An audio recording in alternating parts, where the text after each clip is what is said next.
Hi, welcome back to Studying Simplified. I'm Dylan, And I'm Liza. and we're going to be going over a couple tips and things you should know before taking APUSH. Expect it to be hard. It's not impossible, and obviously, student to student, it all depends. But there's a lot of material to cover and a lot of things that you probably haven't really learned about history that you'll have to learn. So expect that. Don't be discouraged by that.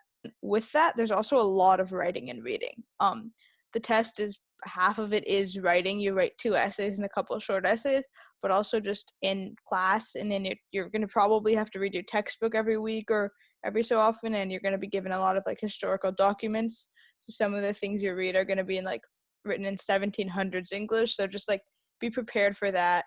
If you're worried about the writing, like you don't need to be worried about it as long as you can learn how to write and your teacher and friends will help you. It's fine. Like it's not really the same as English writing. So if you aren't the strongest English writer, don't let that discourage you from taking APUSH. And also there is a lot of content. It starts before US was established, and it's a long period of time. So try to, you don't need to try to know every specific thing, every little detail. So, another thing to help you with all of that content is you can divide it into themes just so it's a little bit easier to follow. You'll see a lot of reoccurring themes.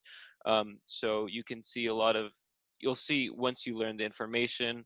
Um, the patterns with panics and like economic depressions and It's always caused by over speculation, like always.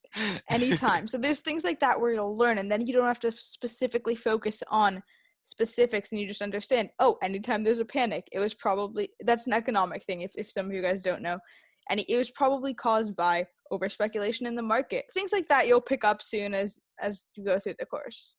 Yeah, and that shows that you don't actually need to memorize every little thing. That'll help you um, first retain all the information, but so little specific stuff like dates and stuff. You should know the general time frame in when stuff happens, but you don't actually need to memorize specific dates. You have to understand roughly when things occurred, but you don't need to know the specific date unless it's like Independence Day. And with that, like the large time frame you have, there's units 3 through 8, which is 1754 to 1980, are the units that you're tested on the most. So obviously you need to know things before and after, but if you do only have time to focus on a few things, just focus on what makes up the bulk of the test. Like understand what came before, because you need that understanding to build upon. Like you need to understand basic history and continue building upon it, but if you're gonna only have time to focus on a few units, do the ones that make up the bulk of the test. Make sure you know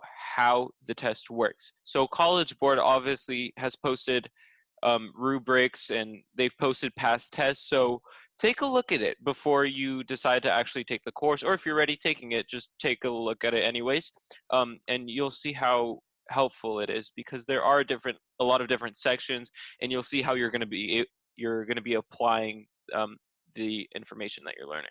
Yeah, exactly. And with that, like, it's a lot of it probably might not make sense to you if you haven't taken an AP history before when you look at it. Like, it's not as scary as it looks. Like, the DBQ, for example, the document-based question, everyone is always like so fearful of it before they take it, but once you learn how to take it, it'll be fine. So don't even worry about that. You could write a bad essay, like it wouldn't necessarily get you a lot of points in an English class, but if you check off everything on the rubric, you'll still be able to get most of those points. So like that's one thing. If you understand ahead of time like how you're gonna need to take the actual test, then when you take the course you can know what to focus on more. The big thing I would say to do, especially if you're like watching this video a while before you actually start taking the class, try to gain some fundamental background knowledge of history. Like don't try to learn the course in the summer or whatever, but just refresh yourself. Try to maybe understand like the themes throughout history. Just do whatever you can so you go into the course with a good background knowledge, so none of the big things you learn are new, they're more review, and then you can build upon them with the like more important details. Watch some fun, historically accurate movies. Um, it's just a fun way to review. Yeah. So that was this video. Thank you guys so much for watching. In a couple days, we're going to be publishing a video with the best free and paid resources for APUSH. So if you're watching this and it's been a couple days, you can go find that video, and it'll help you when you're in that class with reviewing material and learning new things. So thank you so much for watching.